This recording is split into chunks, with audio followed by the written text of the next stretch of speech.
They say price is what you pay, but the value is what you get. So how to maintain your car so that you get 10% extra resale value? It's simple. Really. First off, take your car to an authorized service center regularly. A consistent servicing history boosts your car's value a great deal in your dealer's eyes. Drive safely. An accident-free vehicle will always have a higher exchange value. Now, in case your car does get in an accident, trust only authorized workshop for repairs. Also, be very vigilant about mileage manipulation.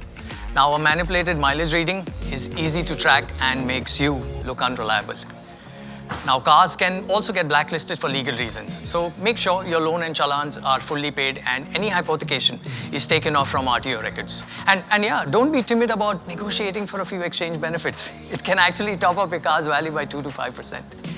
And finally, avoid any hassle by being prompt about getting the transfer registration certificate from your dealer. That's it. A few tactics to make sure you get the best deal for your car whenever you choose to let it go. See you later.